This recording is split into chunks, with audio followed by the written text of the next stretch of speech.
So I also have a few sutta texts, which I will also have on the screen.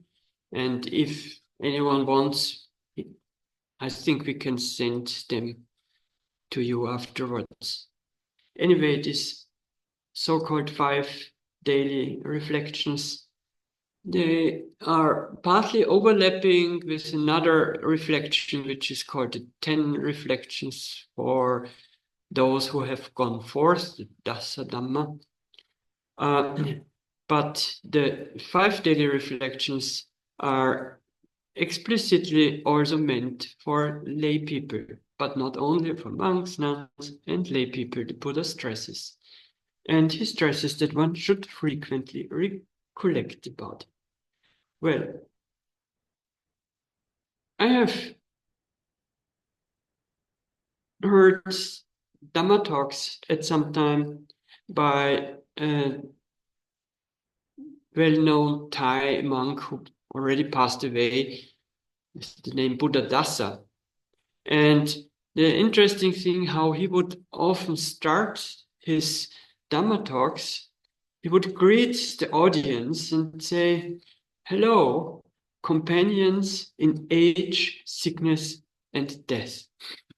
So he would connect to people in that way. Oh, companions or brothers and sisters in aging, sickness, and death. I mean, this is not how we usually address people, but in the Buddhist context, that could be done. So,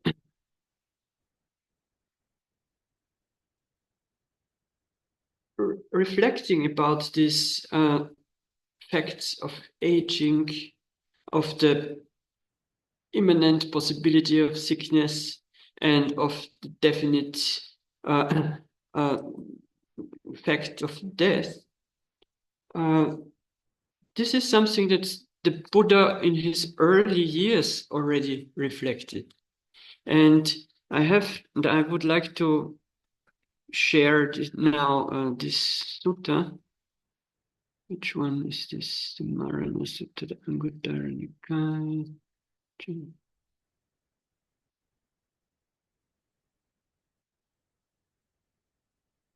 No.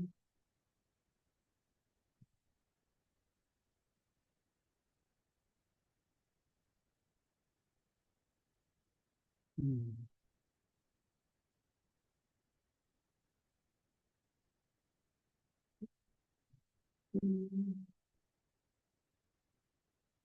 Delicate 339. Maybe it's here.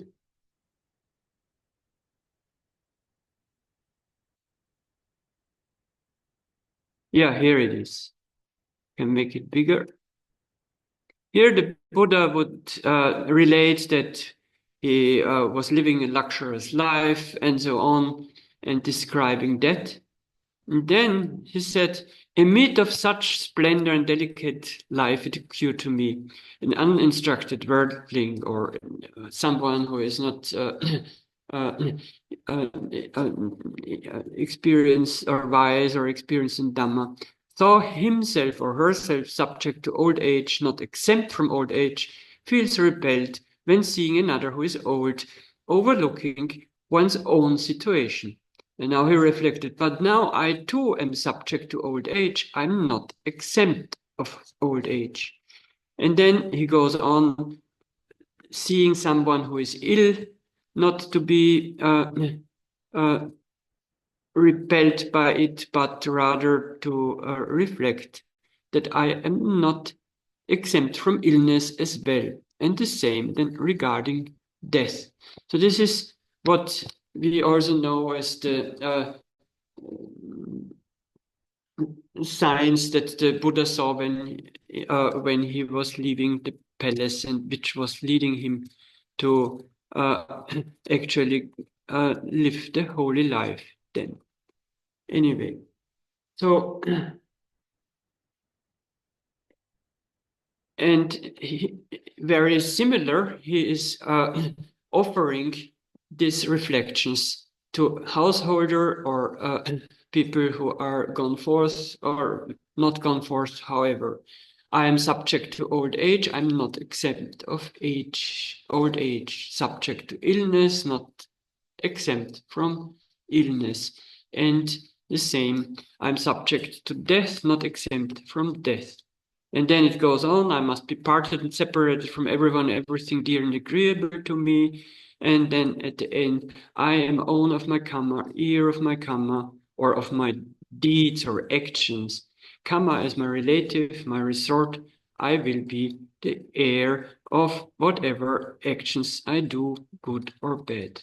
Just this is a small overview of these reflections, and we will look at them a little bit more closely. And in the before lunch, we will just look at the first three. That is aging, sickness, and death. And I did this reflection 1 year ago here in the Buddhist Center, and there were people of age, there were young people. So I was already thinking, how will very young people in their early 20s reflect about aging? Because that might be something that is quite far away for them. But if you are 60 or above 60, that of course is another thing. This is more close to oneself, I think. So important is to also see this is something that is also pointing not just to other people, but also to me. It's not just others are aging, but also I am aging. And this same also regarding sickness and death. And just remember that once here in this Buddhist center, a woman came in and she did yoga and she did meditation, but she complained that her mother was dying and that her back was aching and not functioning like it did before. And in some way, she thought that when I meditate, when I do yoga, when I do a lot for my health, then somehow I will be spared. This maybe just some underlying assumption. Even if we think rationally, we know that might not be like this, but somehow this assumption still might be there. And there's something interesting what the Buddha says later in the sutta. He speaks about the intoxication of youth, for example. So that that can be interesting also to look at. We will a little later look at this so-called three intoxications. Anyway, after reflecting about old age and I'm not exempt of aging, and we did some sharing, then one of these young participants said, well, I realized that one day I will be 30. So that must feel like death or something. 30, all those above 30. Anyway, but so yeah, why not? We can see aging also in steps and not and and for other people it will be other steps. It also means that there are phases in life, and there might be a phase in life that passes and another phase in life arises.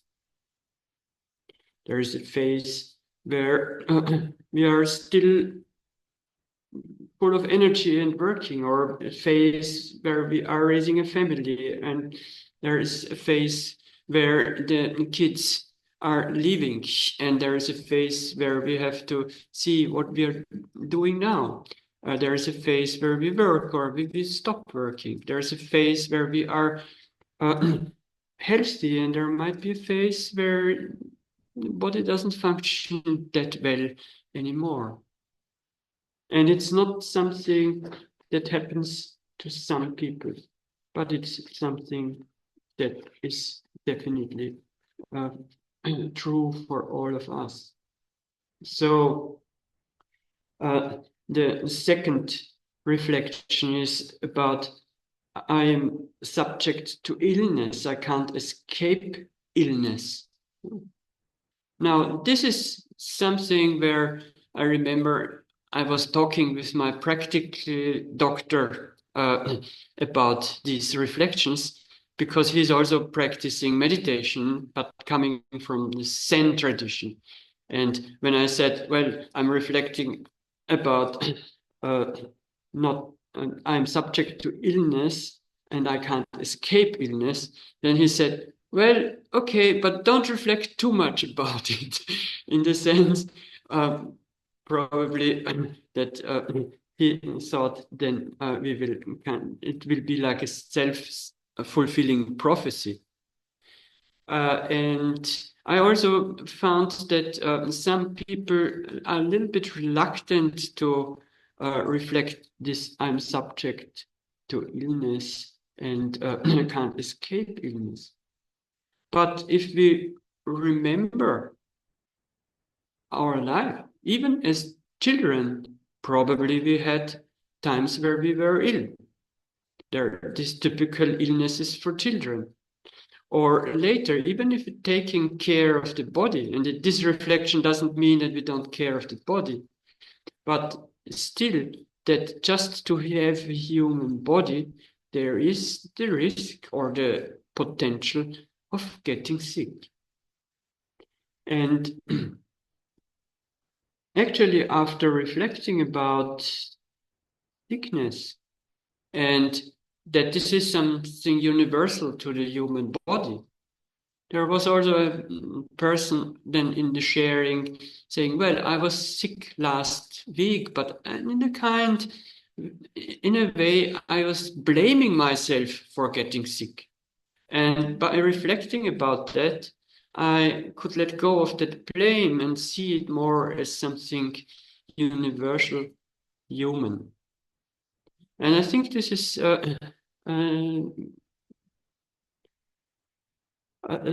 something that can happen with this reflection to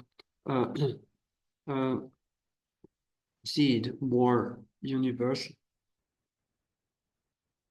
And then we have this reflection about death. I am subject to death and I can't escape death.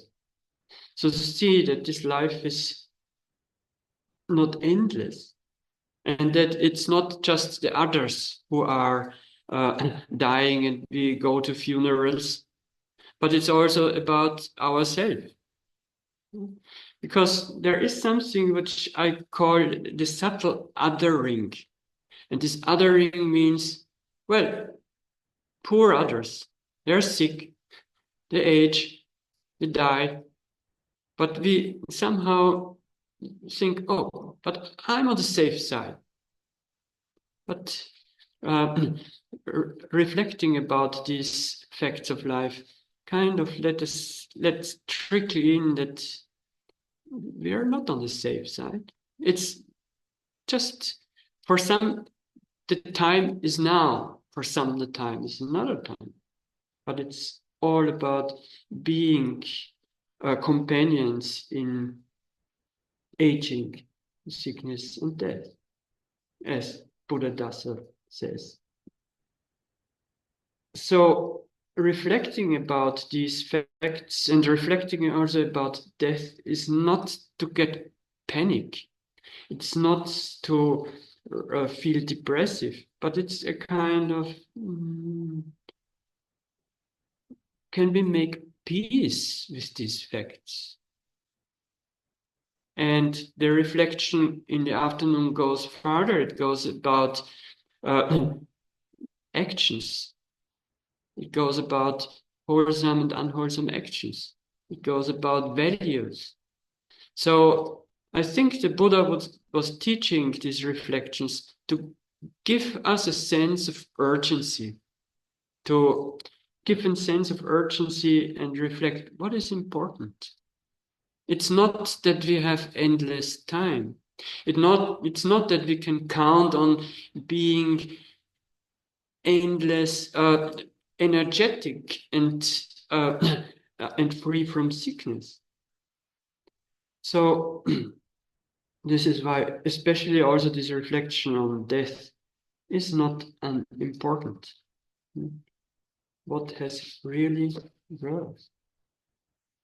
Well, when we do these reflections, we maybe should be careful to see what it brings up.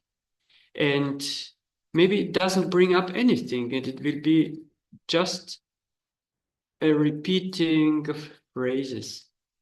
Like with the metta meditation, where sometimes it's just a repeating of phrases, and sometimes it really can touch us. And even if it's a repeating of phrases, it could be that it first has to trickle, and at some point it can touch us. On the other hand, if it overwhelms us with emotion, then we must also feel free to step back and not force the reflection, but rather turn towards just being mindful, or to something else, or to metta. There is an interesting sutta where it's about reflecting about death, and I would like to share that shortly. And it's the Marana Sutta.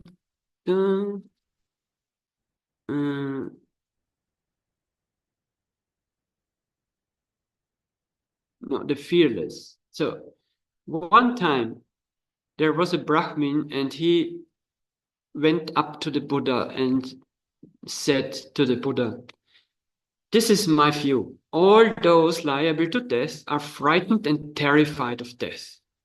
Every human being is frightened of death." And then the Buddha answered, "Well, there are some who are frightened of death, but there are some who are not frightened of death. And then who is frightened of death? Well," and then he said 5 points. "Those who are not free of greed, not free of craving for sense pleasures or craving for the senses and sense impressions. They are not. They are frightened of death. And those who are craving for the body, thinking this is my body and I don't want to lose this body, they are not. They are also frightened of death. And then those who haven't done wholesome or skillful things that keep them safe, but rather have done unwholesome stuff, a lot of that, they might be afraid of death. And then someone who is in doubt, uncertain about the true teaching, or it says about Dhamma, or about the facts of nature, or however we would like to call it, or who are muddled and don't have inner wisdom, they might be also afraid of death. And then, of course, it goes on. Who is not afraid of death? Well, those who are rid of greed and craving for sensual pleasures, those who are not craving for the body, those who have done good deeds or are that keep them safe, someone who is not doubtful about the true Dhamma. So, and maybe we are somewhere in between, and can say, well, maybe steps towards letting go, steps towards wisdom, steps towards wholesomeness. There might be times where we are afraid of death and times where we might not be afraid of death.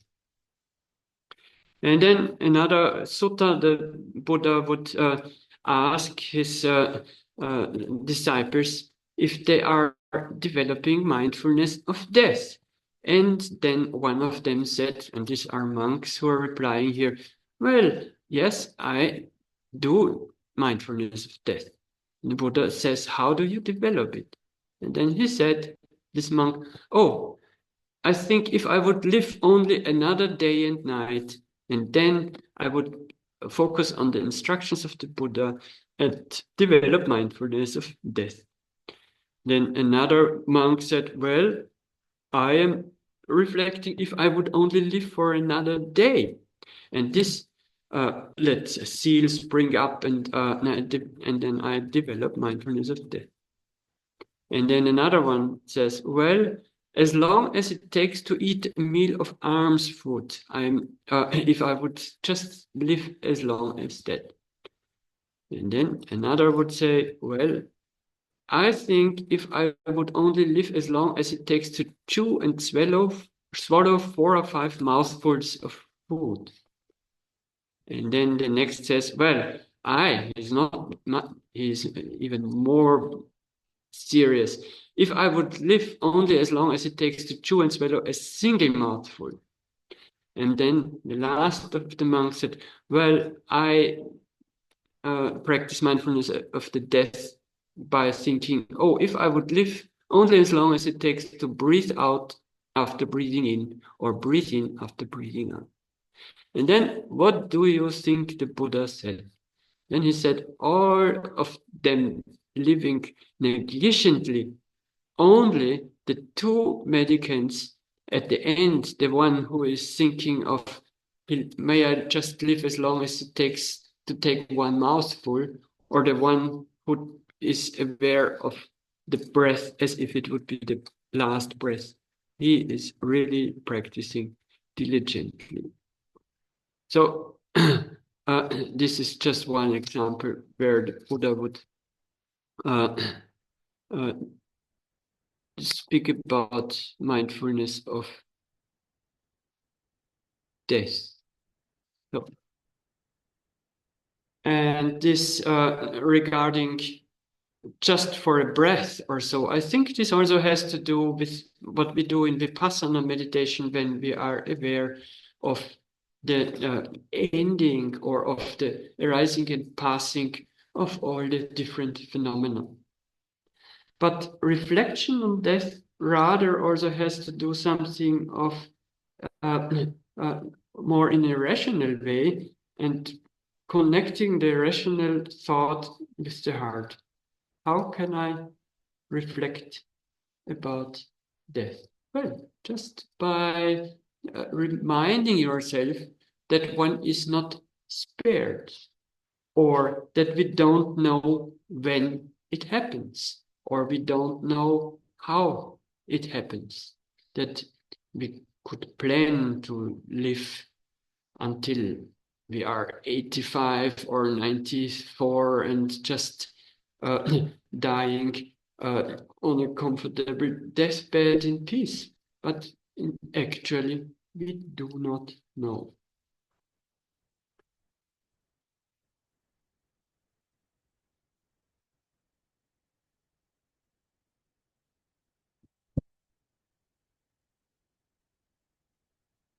So I would like to now share with you these 3 reflections, because words can sometimes connect and sometimes not connect. And so I found different translations of these 3 reflections. Oh, but I forgot something that's very important. This is actually the sutta I sent you, where it still goes on. You're reflecting, I'm subject to old age, I'm not exempt of old age. And then here in blue, the Buddha says, well, for the sake of what should one reflect? I'm subject to old age, I'm not exempt from old age. Because beings are intoxicated with their youth. And intoxicated with youth, one might do unwholesome things in the sense that, well, one thinks anyway as if one would live forever. Or then he says beings are intoxicated with their health. And then beings are intoxicated with life. These are the so-called three intoxications that in several suttas are found. And my teacher Sayadaw U Pandita was frequently speaking about these three intoxications, Mada in the Pali language. And of course, I sometimes reflect, well, what is meant with this intoxication with youth or intoxication with with health? Do you have any idea, any example that you would like to share? What could be intoxicated with youth?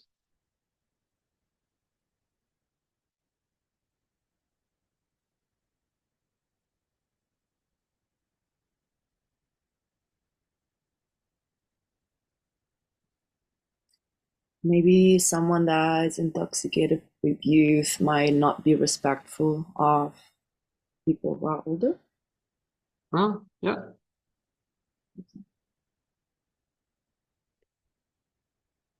Thank you.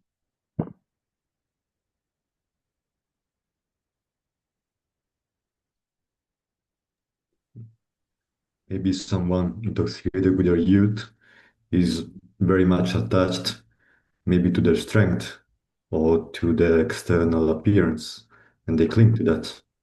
Yeah. Be attached to strength and appearance. Yeah.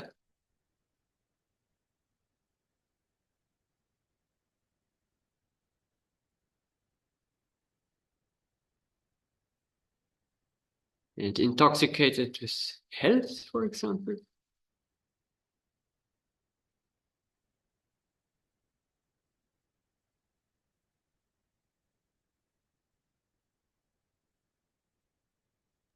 For example, maybe abusing their body, using drugs, alcohol, thinking that those substances won't do any harm.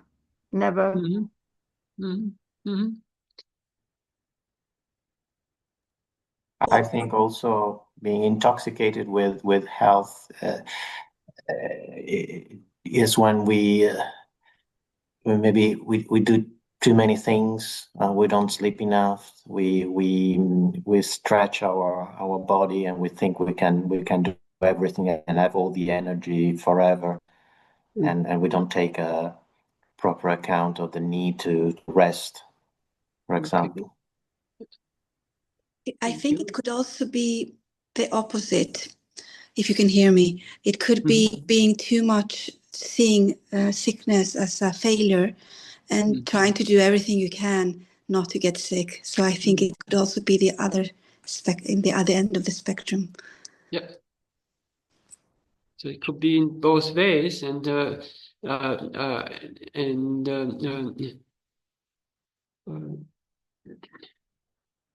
being too much occupied with not to get sick and to eat this and that and so on. Yeah.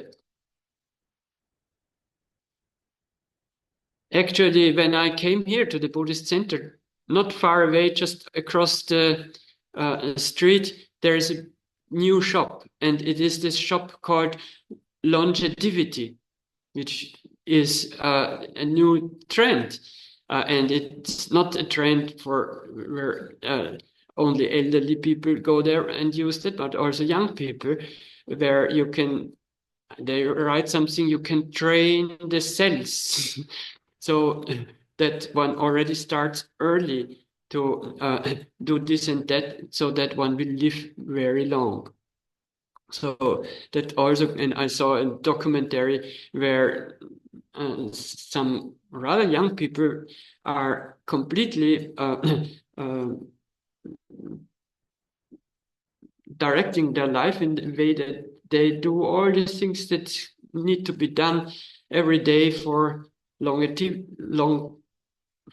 life. Of course, also buying a lot of substances in these shops and being occupied with this compulsion of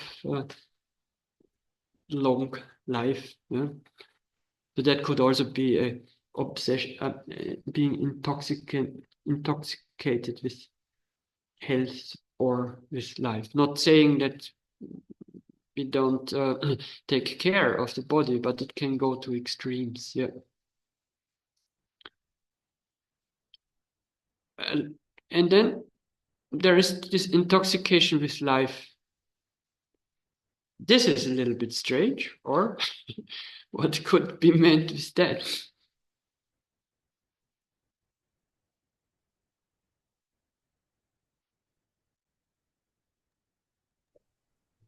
Yes, I think just making life as an absolute.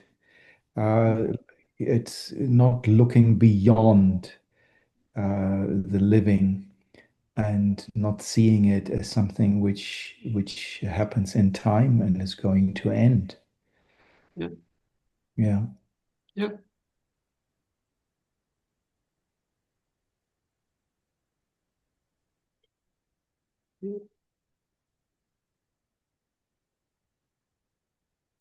For me, I think it's like when I say the sentence about I am subject to death, it's actually, I cannot really believe it.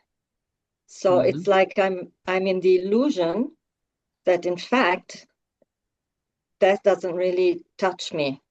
I mean, I know it does rationally, but I can't really feel it.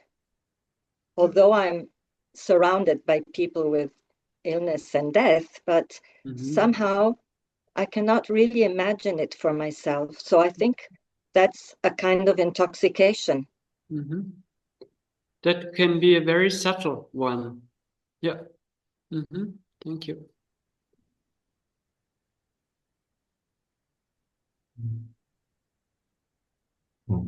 It might be related to a kind of craving for experiences, for earthly experiences, Yeah. for a craving or an idea of living your life fully and haven't done so. Yeah. Yeah. Thank you.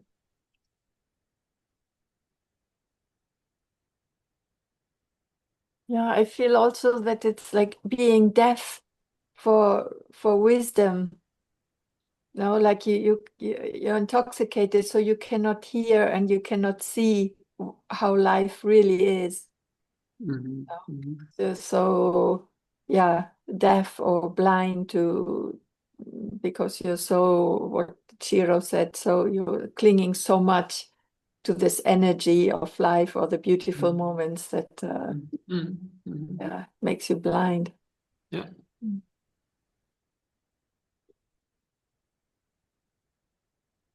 I mean, it's interesting in advertisements, a lot you find this word living, to live fully, or even in an advertisement that I saw at the cemetery or at the entrance of the cemetery, where actually at that place where people are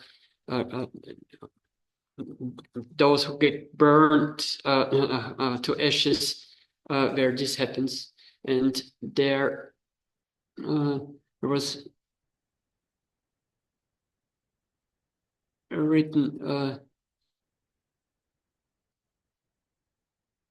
some company who is organizing the funeral, and it was written living farewell. And I thought, why is the word living there in this even in the moment of death? So they are not they're even not taking this word death, but rather it's living farewell, living to say goodbye. There is a subtle attachment to this living, of course, that also here is transported. And, well, we are not free of this. Anyway, I should look at the time. But before we do the practice of, and we will do it in a walking meditation because we have been sitting enough, there is the text. And I would like to share that. And I will leave this on the screen so that you can anyway, anytime refer to it. And in English, I found different translations, and we just look at the first three so we can leave. The last one we can leave. And the first one is the translation they have in the chanting at Amaravati Monastery in England. I am of the nature to age, I have not gone beyond aging. I am of the nature to sicken, I have not gone beyond sickness. These are the underlined ones. I am of the nature to die, I haven't gone beyond dying. The second line is the translation of Bhikkhu Bodhi in the sutta.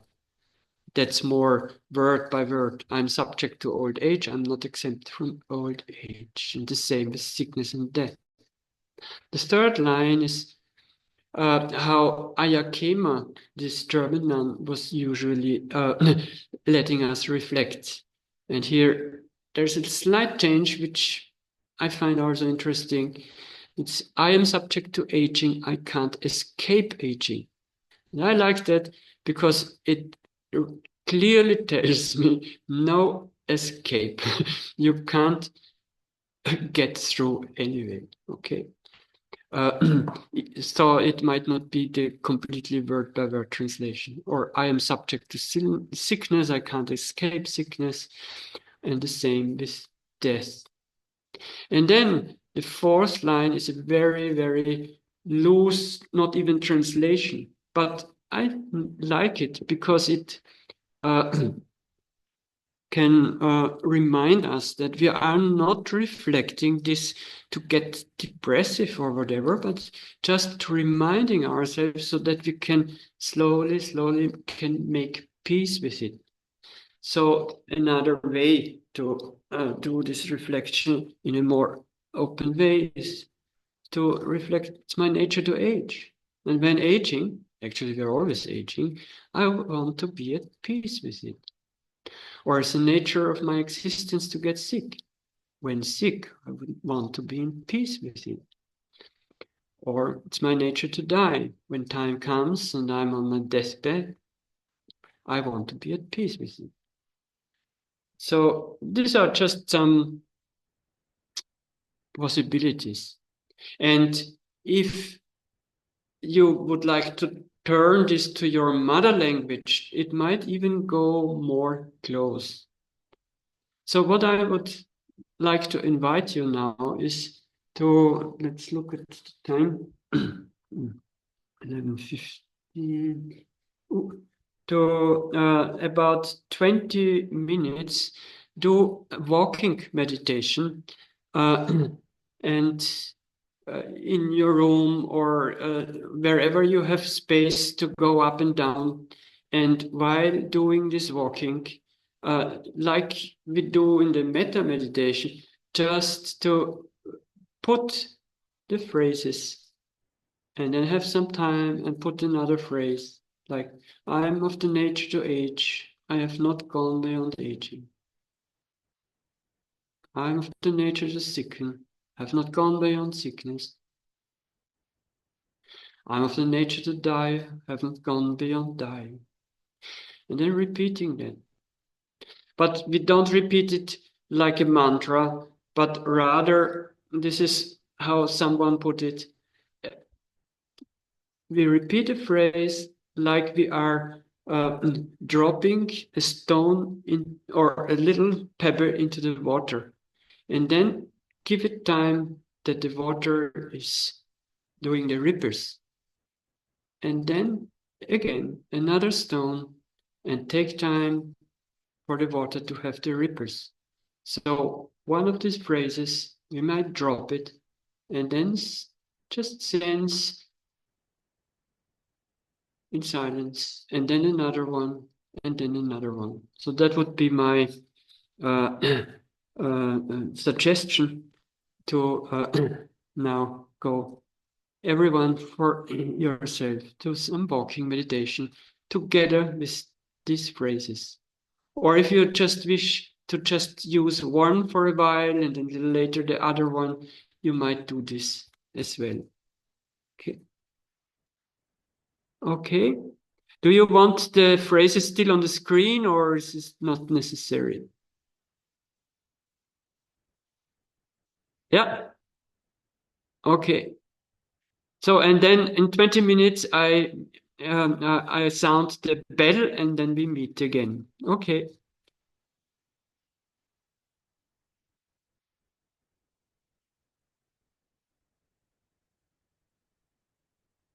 Yeah.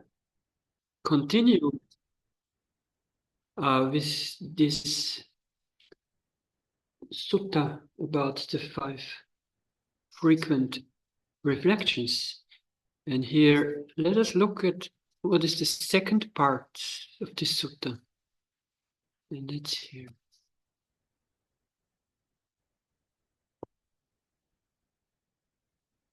Where it first says about, reflect about these themes and about intoxication with youth, health, life, and so on.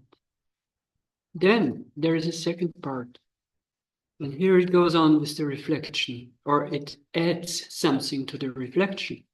Because here, noble disciple, just a practitioner, reflects thus: I am not the only one who is subject to old age, not exempt of old age. All beings come and go, pass away and undergo rebirth, birth, are subject to old age, not exempt from old age. As one is often reflecting this theme, one is generating the path, or progressing in the path, and so on. And then I'm not the only one who is subject to illness, not exempt from illness. I'm not the only one who is subject to death, not exempt from death. So what comes in here is, I'm not the only one. It is seen as universal, human, or not only human, but beings. We spoke about the cat. It's the same with the cat, same with other people. And that makes a difference. It brings these things to another level. It's not about why me, why am I aging, why am I sick, but seeing it as something personal.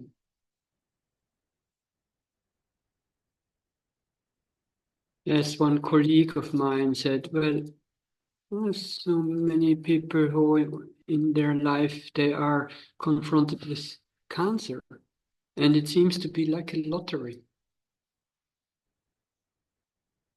And if it's not this, it can be that.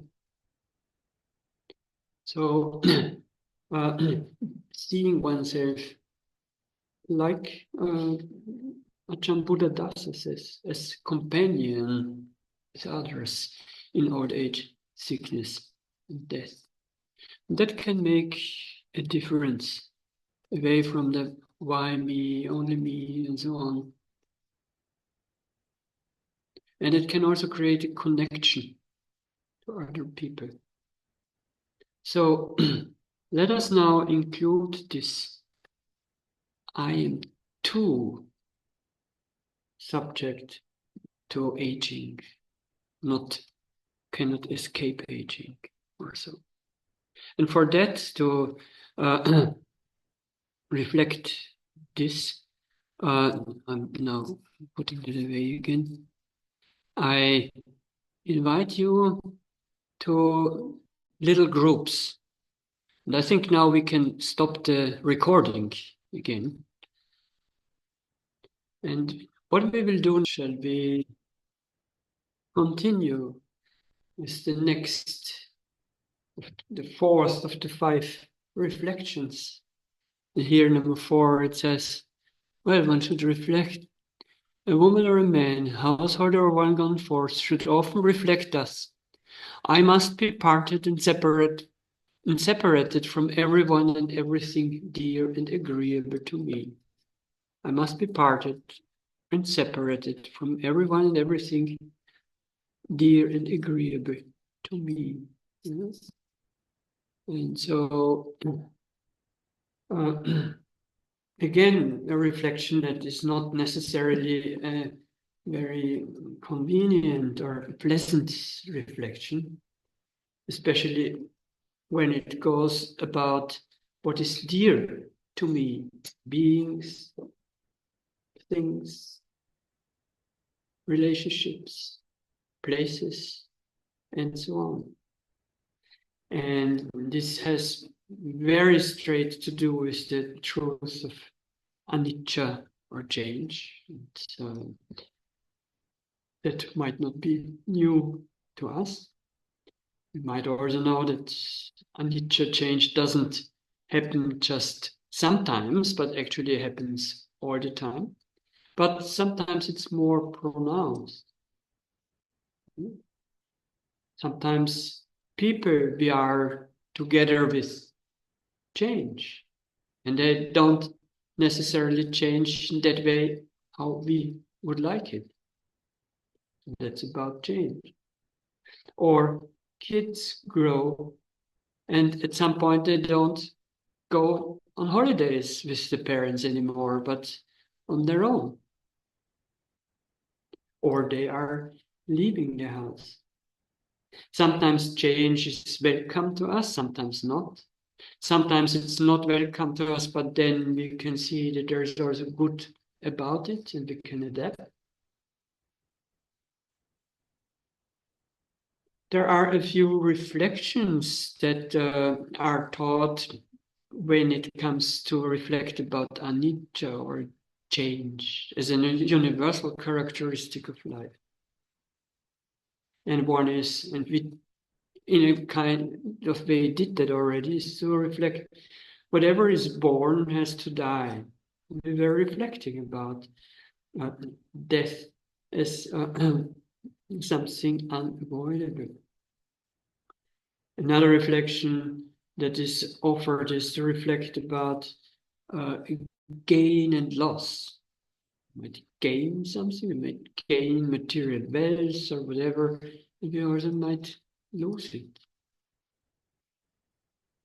And another reflection that is offered is more close to what we are talking about here now, is whatever is meeting has to part.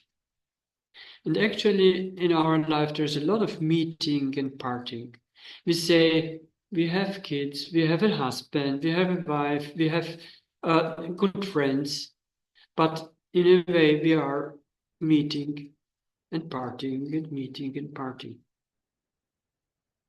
There was something that happened in my life when I was a young man, is that I was meeting my father and then going back to, because I was already living somewhere else. And when I came the next time to meet my father, I just heard that he passed away. And the same just a week ago, an old man, good friend of mine, he doesn't have friends. I was kind of only contact person to him. And he was in a place where old age people are, or some. And every week or two I would visit him, and he was 91. And something interesting happened. We could do some walks together. When the weather was fine, we would do a walk. We would walk, sometimes even to the ice cream shop. So something happened in me that I thought, oh, he's 91, but I think he will still go on like this. He can be 94. So we will have a lot of walks to the ice cream shop. And that went on for a while, but just now in October, I couldn't be there for 3 weeks. And then when I came to meet him, and it was fine weather, and I thought maybe we have a walk. And they just told me there, no, he isn't there anymore. I even didn't know where, and they couldn't tell me. But I had good connections, and someone would tell me that actually Andrea, that this person is in the same hospital where she works. So I would go there and meet him. And he was in terrible condition and not able to breathe and so on. So he's 91, and I would reflect, well, it can change any time. Still, there was something that was kind of surprised that it's not like it was before. So then I met him, and we've just been together, and he said, well, it's elating him inwardly that I thought of him and that I met him. And just a few hours later, he passed away. So even where it's obvious, I could observe there is also this kind of thought of permanence. Oh, it could go on. It still could go on, but we never know. So this reflection, whatever is dear to us, will change, will become otherwise. It's just a reminder. And I think there can be both thoughts at the same time. There can be this idea of permanence and hope that it will continue, but it would be helpful if we also have in the back of our minds that it doesn't have to be like that. That whatever is dear to us is subject to change, subject to separation. And again, seeing this not as a personal thing, but as something universal, anicca as a universal characteristic. And if some change happens, we might also be freed of this thought, why me, why it happens me. It might be there, but also see it in a greater context of life. Something that again is connecting all of us. And this, of course, doesn't mean that we should not be with other people and live alone, but it has something to do with how much attachment is there, in the sense that my happiness is dependent on just one person. Or is there more space there? This reflection, I will share it with you, might also come in different ways or different translations. And you might translate it to your mother language if you like, or make it a little bit more simple because it's a rather long one. All that is mine, beloved and pleasing, will become otherwise, will become separated from me. This is how they chanted in the Amaravati monastery and in some other monasteries in English.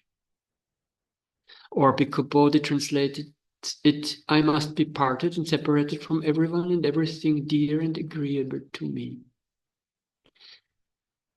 Or, this is how I think Ayakema did it. All things and people beloved to me will change and disappear. All beings and all things beloved to me will change, will disappear. Or, in a very free way, it's the nature of things and people to change and pass away. When this happens, I want to be at peace with it. So I don't know how you will frame it, but better, shorter and easier, and not becoming a thing that where you have to think, oh, how was it? Just to also connect rather with the meaning and not so much just with the exact terms would be helpful. All that is mine, be left in pleasing, will become otherwise, will become separated from me. Will become otherwise, will be separated from me. Well.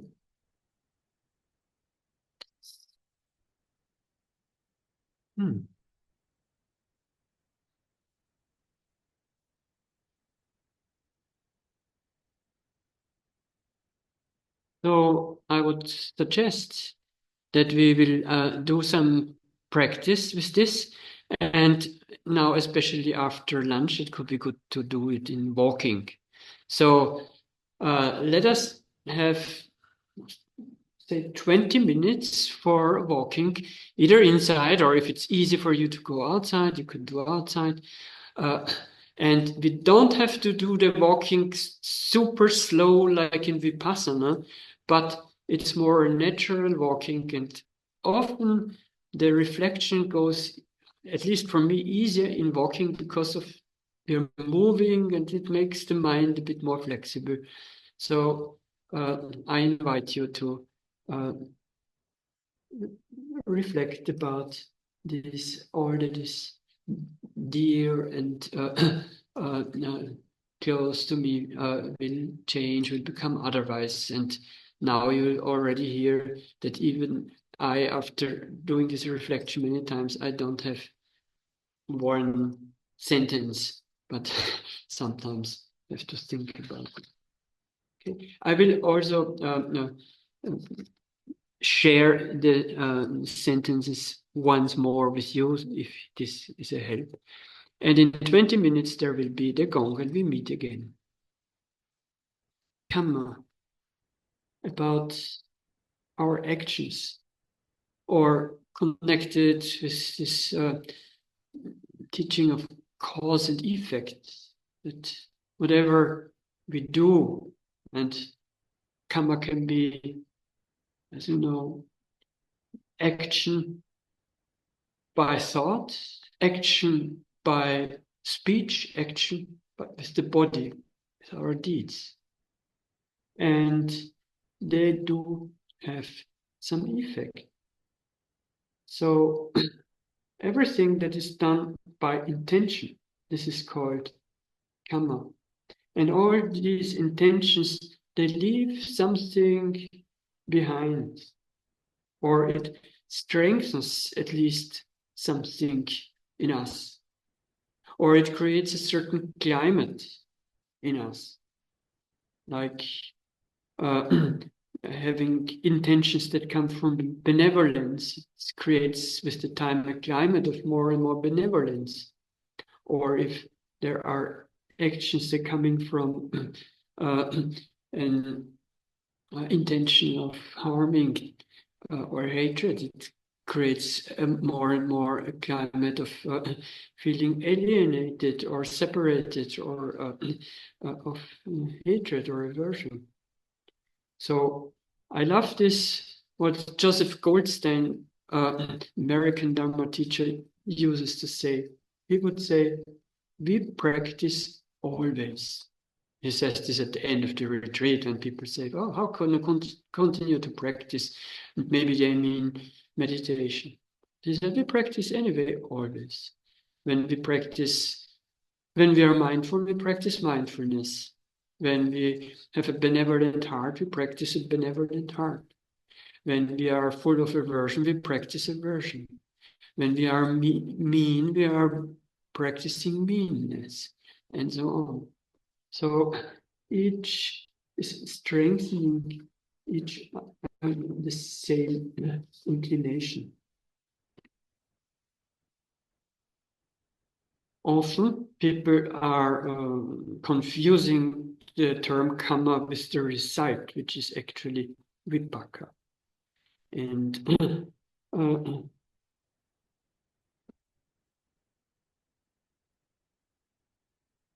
as you know, it might not be seen as a moral thing, but simply showing that this can lead to death.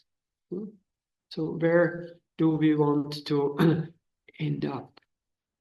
And in the sutta before, we could read something interesting. I don't know if I find this again.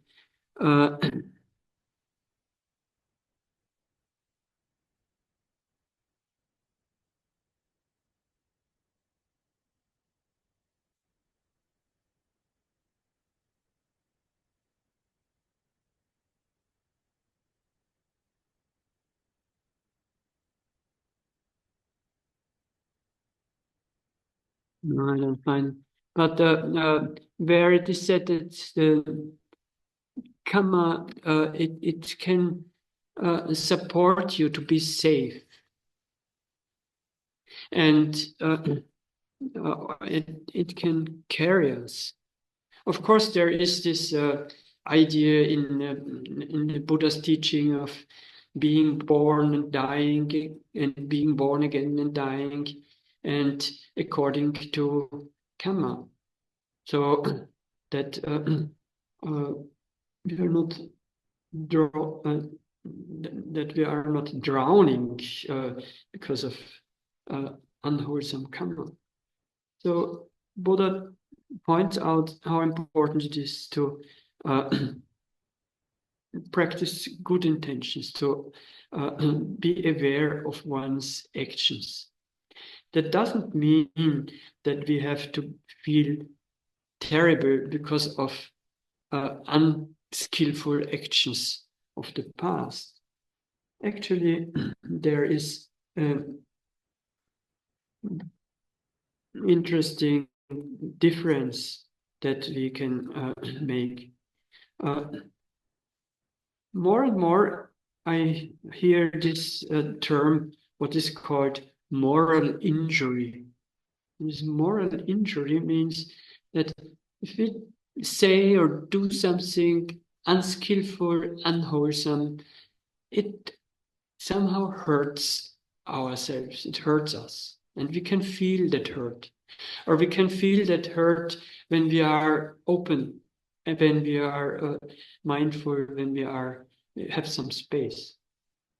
And on the other hand, we can also often feel an immediate result of when there is wholesomeness in our hearts and mind. I just had a small group of people in a village, actually a small town here in Austria, where I often go for the weekend. And they haven't meditated before, and they never did metta. But so I did some metta meditation, and there was one person, one elderly woman said, "Oh, it's interesting that I could really feel that this feels good.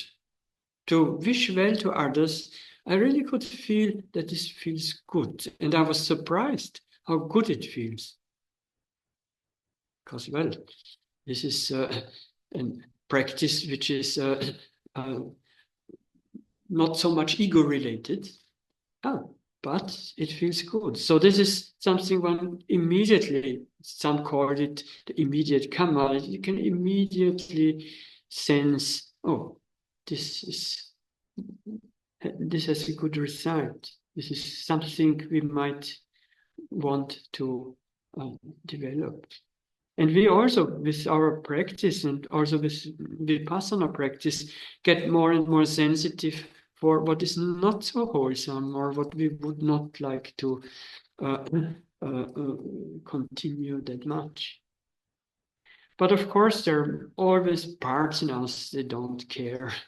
And we also have to take care of those parts. And but slowly get a sense of importance regarding actions. So in this sense, it says, and lets us reflect, I am owner of my karma. I am heir to my karma, and I am receiving this karma. And I am closely connected to my karma. Let us look this up.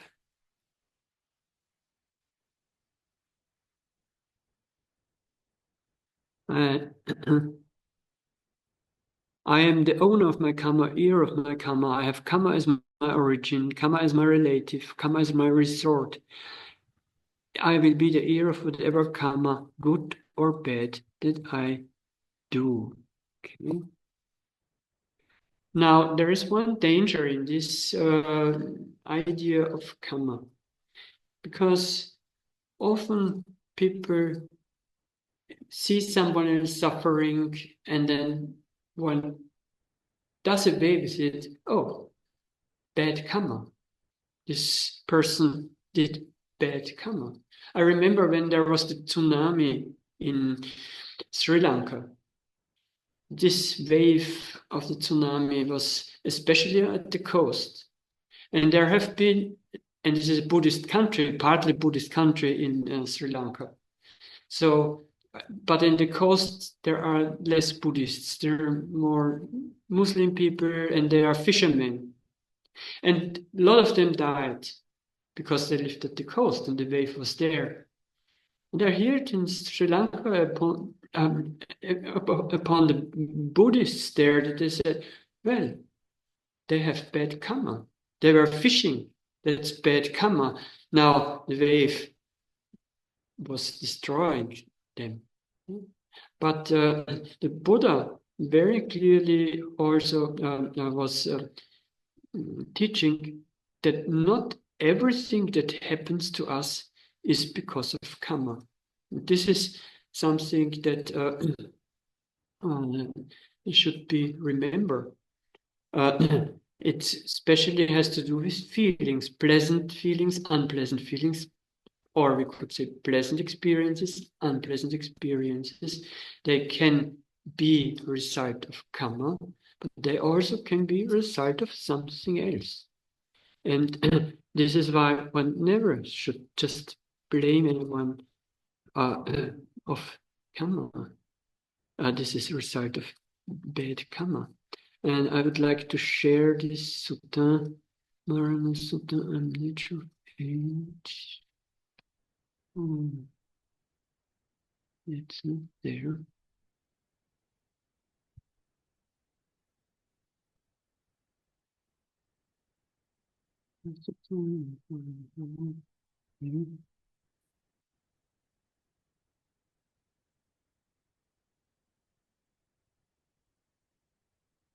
Maybe I can open it. Ah, yes.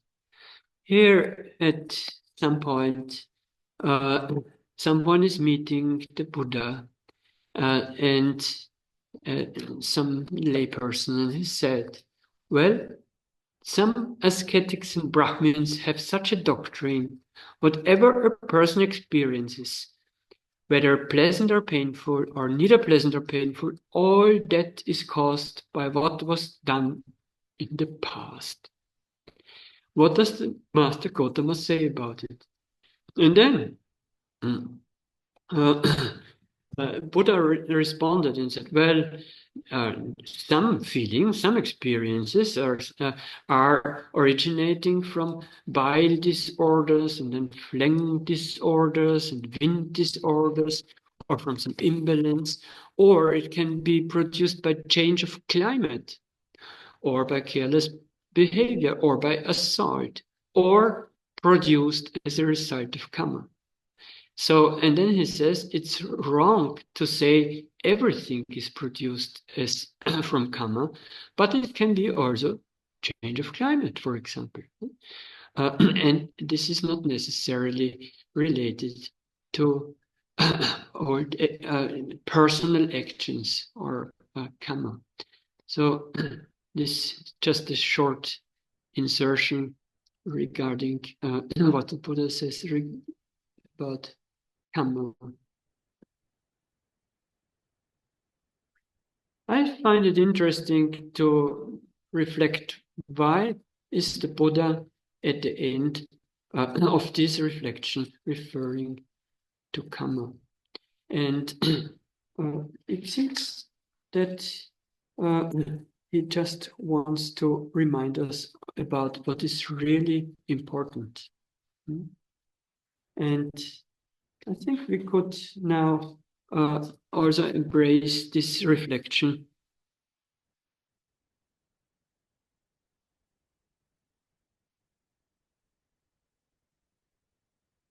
And it goes like this. I'm the owner of my karma, heir of my karma, born of my karma, related to my karma, abide supported by my karma. Whatever karma I shall do, for good or for ill, that I will be the heir.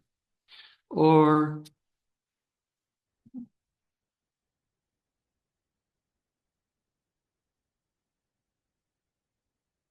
I'm the owner of my karma, now the third one, heir to my karma, whether I do wholesome or unwholesome karma, I will be the heir. Or you could also call it action. Action in mind and in thought and in speech. I'm the owner of my actions, heir to my actions. Whatever I do, I will be the heir.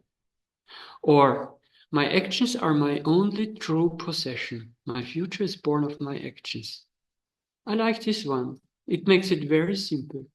Because before we were reflecting about what we can lose, what is changing, whatever is dear to us, might change or will be separated from us. So what is our true possession? Here it says, my actions are my only true possession. My future is born of my actions. So that could be something to sink in. And also being aware what it does with us if we are reflecting like this. Does it something like that we're feeling guilty or remorse about something in the past? Or can we also be aware that there is not just unwholesomeness, but also wholesomeness in our lives? Can we reflect that in a kind way, in a caring way? There is one way how it also can be reflected. This is what also Venerable Viranani sometimes is stressing. This term of kamasaka. So if one is already more acquainted with this reflection of karma, being owner of my karma, heir to my karma, one could just reflect kamasaka, just as a reminder. And kamasaka means karma is an action. Saka means one's own. So one's own actions, owner of the actions. Kamasaka actually means to be the owner or ownership of action. And that might be a reminder. That mightn't be a reminder like this, ownership of action, but in a compassionate way, in a wise way, ownership of action, so that we take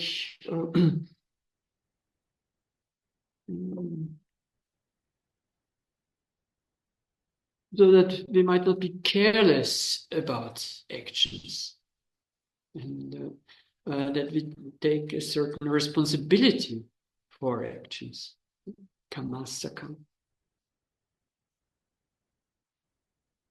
Now we are at 3:30. I don't know, do you need a short break, or should we continue to practice and then have the break? We can also have a break at 4. Yeah. Okay.